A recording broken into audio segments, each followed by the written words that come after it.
사랑의 원자탄이라 불리는 손양원 목사님을 들어본 적이 있으실 겁니다.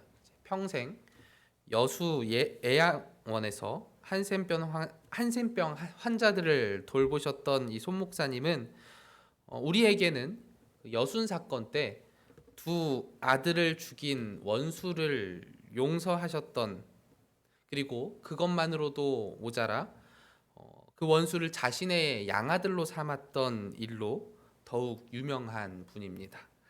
그 여순 사건이 끝나고 손양원 목사님의 두 아들을 죽인 안재선 씨가 잡혔고, 그 안재선 씨가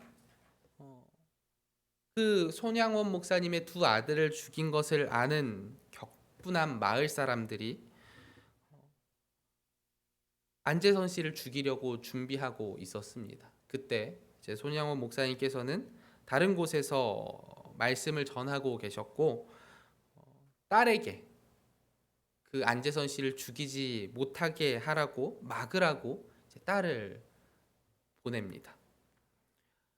딸은 결국 그 가는 길에도 엄청난 고민을 했대요.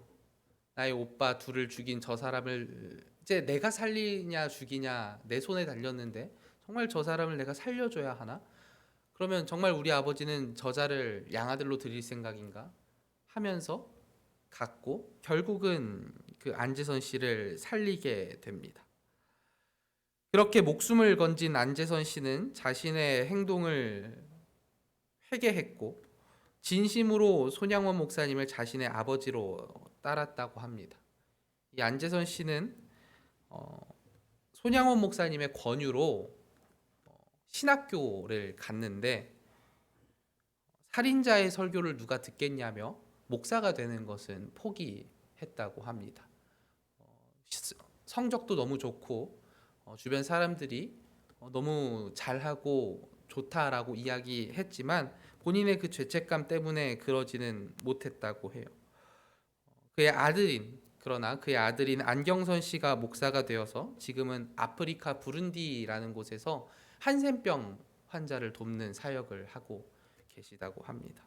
그러니까 손양원 목사님의 그 사역이 그 양아들의 아들로 이어진 것이죠. 우리는 이 이야기를 들을 때마다 어떻게 한 사람이 이렇게까지 할 수 있을까? 자기의 아들을 죽인 자를 어떻게 양자 삼을 수 있을까? 라는 생각을 하게 합니다. 그리고 이 손양원 목사님의 이야기는 우리에게 경외감까지 들게 하죠. 그리고 한 사람의 행동이 다른 이를 변화시킬 수 있음까지 보여줍니다. 실제로 안재선 씨는 이로 인해 예수 그리스도를 구주라고 고백하는 기독교인이 되었고, 평생을 그렇게 그리스도인으로 살았으며 그의 아들까지도 목사가 되었으니까요. 오늘 우리가 읽은 말씀도 마찬가지입니다. 바울과 실라는 감옥에 갇혀 있었고 그들이 기도하고 하나님을 찬송했습니다. 그러자 갑자기 큰 지진이 나서 감옥문이 다 열려버리고 그 손발에 차고 있던 것들까지, 모든 죄수들의 손발에 차고 있던 그 모든 것들이 다 풀려버린 겁니다. 성령님이 일하신 거죠. 어떻게 그게 지진 한번 났다고 뭐 그렇게 해석하는 사람들도 있대요. 지진이 났으니까 문이 열리고 그런 게 아니냐. 그런데 어떻게 손발에 있는 그것까지 다 풀리겠냐는 거죠. 성령님께서 일해 주신 거죠. 그럼 이제 어떻게 해야 할까요? 제가 바울이라면, 제가 신라라면 도망가야죠. 내가 감옥에 갇혀 있었고 손발에 막 수갑이고 착고고 다 이렇게 묶여 있는데 그게 싹 순식간에 풀렸으니까 도망가야 합니다. 여기 있다가는 어떤 일을 더 당할지 모르고 여기 들어오는 그 과정도 매를 맞고 또 계속 괴롭힘 당하고 고난 받는 그 상황에서 하나님께서 이렇게 풀어주셨는데 도망가는 것이 당연해 보입니다. 이때 간수가 자다가 깨어서 감옥 문을 보니까 문이 다 열려 있습니다. 이때 간수의 마음이 어땠을까 생각해 보면 답답해지는 것 같아요. 내가 맡은 일들을 제대로 수행하지 못했고 내가 잔 사이에 그 모든 죄수들이 도망을 갔다. 자, 큰일 난 상황이죠. 자기가 다 책임져야 되는 겁니다. 모든 죄수들이 도망갔고 이를 지키지 못했으니까 이제 간수는 정말 큰일이 난 거죠. 결국 간수는 칼을 빼어 자결하려고 합니다. 그때 바울이 크게 소리치며 말하죠. 네 몸을 상하게 하지 말라. 그리고 더하여 얘기하기를 우리가 다 여기 있노라라고 합니다. 우리가 다 여기 있다라고 하는 것으로 봐서는 모든 죄인들이 다 도망치지 않고 그 자리에 있었던 것으로 보여요. 바울의 말을 듣고 간수가 등불을 달라고 하며 뛰어들어가서 확인을 해보니까 정말 그의 말대로 죄수들이 다 있는 겁니다. 이해되지 않는 상황이죠. 간수가 스스로 생각했을 때도 감옥문이 열렸다면 도망가는 것이 당연합니다.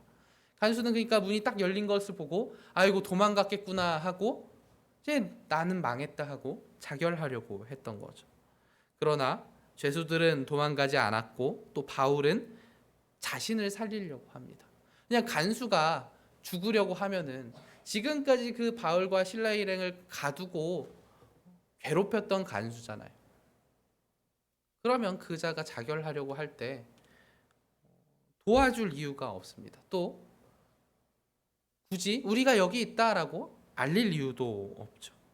그런데 그 바울이 간수를 살리려고 하는 겁니다. 죽지 말라고.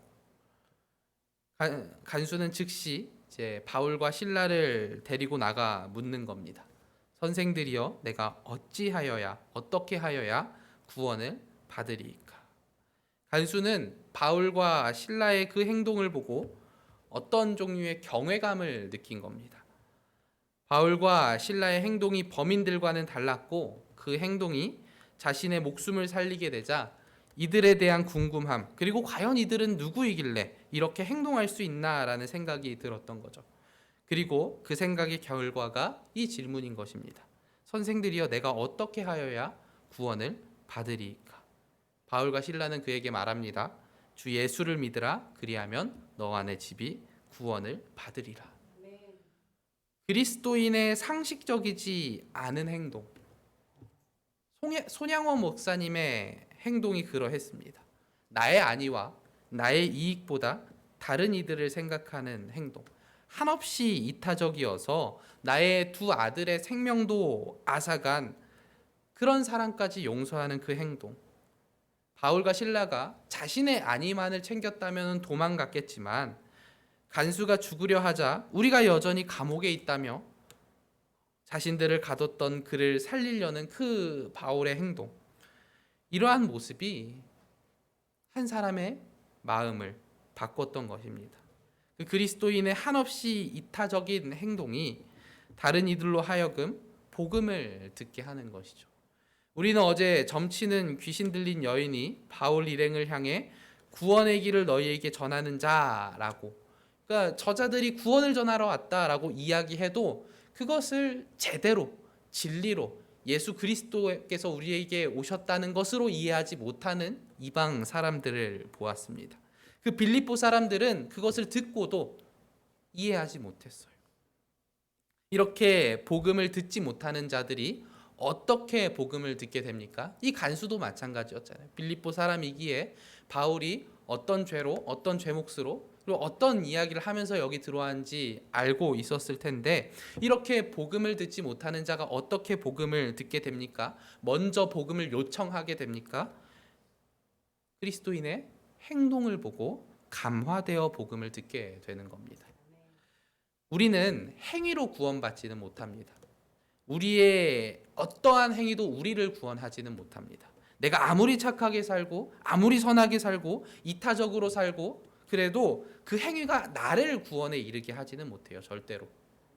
우리는 그것을 믿으면서 살아가잖아요. 오로지 우리는 예수 그리스도를 믿는 믿음으로만 구원을 받지만 나의 착한 행실이, 나의 그 선한 행실이, 나의 행위가 다른 이들이 구원에 이르도록 알려주는, 인도하는 나침반은 될 수 있는 겁니다. 나의 이 선한 행동이 그들이 복음을 듣게 할 수 있는 안내하는 지도가 될 수는 있는 거죠. 손양원 목사님의 행동이 안재선 씨를 회심하게 만든 것처럼, 그리고 바울의 그러한 행동이 간수를 회심하게 만든 것처럼 우리의 선한 행실이 다른 이들로 하여금 하나님을 알게, 예수님을 알게 하는 것입니다.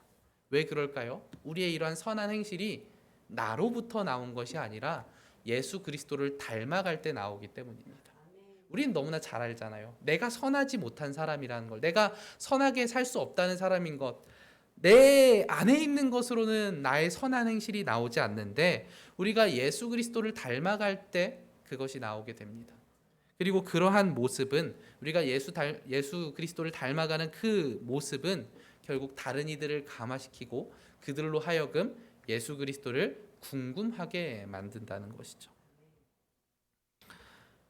예수님께서 우리를 위해 죽음까지도 감내하신 그 한없이 이타적인 그 행위로부터 우리의 선한 행실이 나온 것이고, 우리는 예수님의 제자로서 이를 닮아가야 하기 때문에, 그리고 닮아갈 때 우리에게 선한 행실이 나타나기 때문에 우리의 선한 행실을 통해서 많은 이들이 예수님을 바라볼 수 있게 되는 것이죠. 그러니 우리의 행위가 우리를 구원할 수는 없어도, 나의 선한 행실이 나를 구원할 수는 없어도 다른 이들을 구원하게 만드는 나침반은 될 수 있다는 것입니다.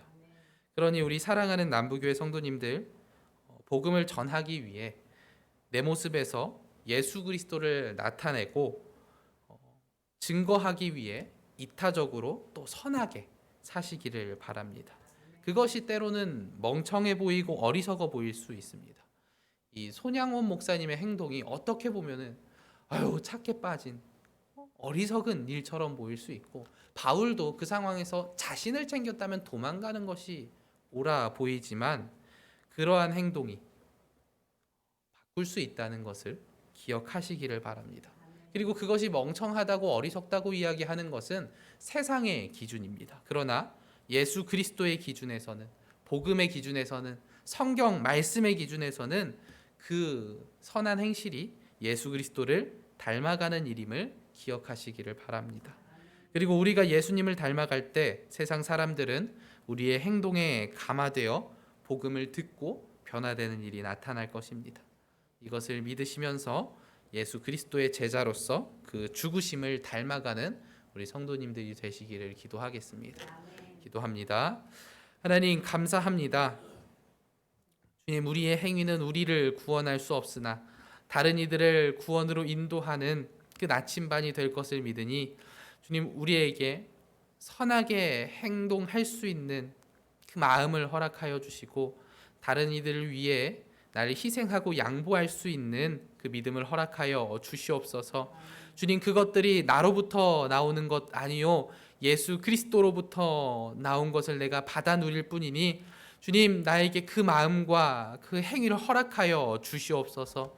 주님, 우리가 그렇게 바울처럼 그리고 손양원 목사님처럼 살아가기를 원하오니 주님, 우리와 함께 해주시고 그렇게 살 수 있는 힘과 지혜와 용기를 허락하여 주시옵소서. 예수님의 이름으로 기도합니다. 아멘.